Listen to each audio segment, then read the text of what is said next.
भव्य होगी गणपति बप्पा की सवारी, ढोल नगाड़ों की रहेगी गूंज।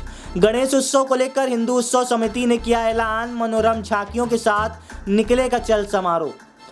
बता दें कि पूरे देश सहित रीवा में भी इस वर्ष गणेश उत्सव को लेकर भारी उत्साह देखा जा रहा है। जिले भर में गणेश उत्सव को भव्यता प्रदान करने के लिए विभिन्न धर्म परिवार के लोग सामने आए हैं।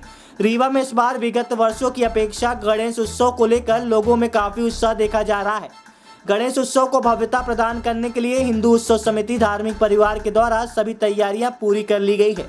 रीवा के जीत रेसिडेंसी में आज प्रेस वार्ता के दौरान हिंदू उत्सव समिति धर्म परिवार के अध्यक्ष गुरमीत सिंह मंगू ने बताया कि विगत वर्षों की भांति इस वर्ष भी गणेश उत्सव को लेकर सारी तैयारियां पूर्ण कर ली गई है। इस वर्ष समिति द्वारा नगर में स्थापित गणेश प्रतिमाओं की सामूहिक विसर्जन शोभा यात्रा निकाली जाएगी, जो अग्रसेन चौराहे से निकलकर प्रकाश चौराहा, स्टेचू चौराहा होते हुए बाबा घाट तक पहुंचेगी। इस तरह से नगर के दूसरे छोर किला की ओर से आने वाली झांकियों को रास्ते में शामिल किया जाएगा। शोभा यात्रा को लेकर गुरमीत सिंह मंगू ने कहा कि इस वर्ष विभिन्न मनोरम झांकियों की स्थापना की गई है। गणेश उत्सव के दिन उन झांकियों को पुरस्कृत भी किया जाएगा। प्रस्तुत है पत्रकार वार्ता के अंश। लेकिन पिछले 2 वर्ष 21 और 20 कोरोना के कारण सभी त्यौहार आम जनमानस के फीके पड़ गए। भगवान की कृपा फिर देश व शहर की जनता के ऊपर हुई है और इस बार वो त्यौहार जो 2 साल किसी कारणवश फीके पड़े थे, उसे उन 2 सालों की पूरी भरपाई करते हुए इसे इस साल और अति उत्साह से मनाने के लिए हिंदू उत्सव समिति के हमारे सभी साथी, सभी सदस्यगण संकल्पित हैं।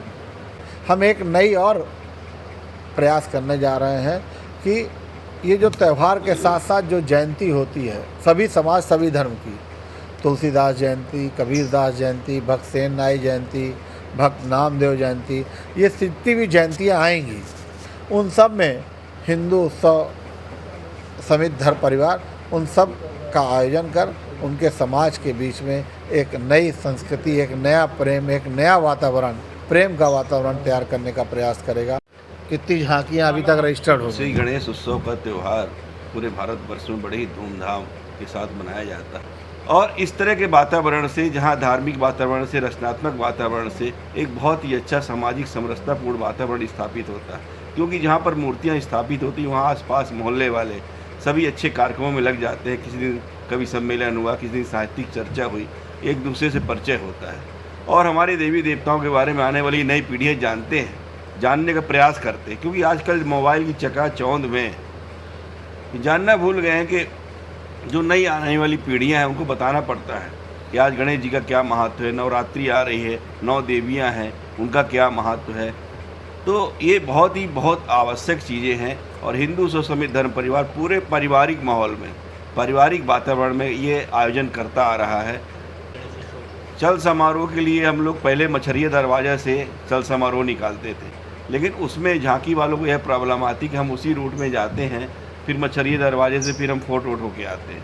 अब आज क्या है कि पहले पुराने रीवा में ही केवल गणेश जी की स्थापना होती थी और आज बजरंग नगर, नेहरू नगर, आनंदपुर, शिवनगर, ढेकाहा, पदंदर कॉलोनी, चारों तरफ गणेश प्रतिमाओं की स्थापना होती थी। इसलिए एक सेंटर पॉइंट हम लोग विचार कर रहे हैं कि अग्रसेन चौक से वहाँ पर, क्योंकि चारों तरफ का रूट वहाँ पर मिलता है, तो वहाँ अग्रसेन चौक में सभी मूर्तियाँ, क्योंकि वहाँ पर खड़े होने का स्थान भी है चारों तरफ, सभी मूर्तियाँ वहाँ पर आएँ और एक निर्धारित समय में हम लोग वहाँ से शिल्पी प्लाजा, प्रकाश चौक होते हुए घोड़ा चौराहा और ये फोर्ट रोड होते हुए पूरा एकदम उधर बाबा घाट की ओर निकल जाए। ये रूट बनाने का प्रयास किया जा रहा है। पुरस्कार वितरण भी किया जाता है। जो चल समारोह में झांकियाँ शामिल होती हैं, प्लस इस बार एक और सिस्टम बनाया गया कि जो झांकियाँ चल समारोह में स्थापित मतलब शामिल नहीं हो पाती हैं, उनमें अगर उत्कृष्ट सजावट है, उनके सांस्कृतिक कार्यक्रम अच्छे से अच्छे होते हैं, जो समाज को एक गति प्रदान करने की, दिशा प्रदान करने का काम करते हैं, तो उन्हें भी अपन सम्मानित करेंगे।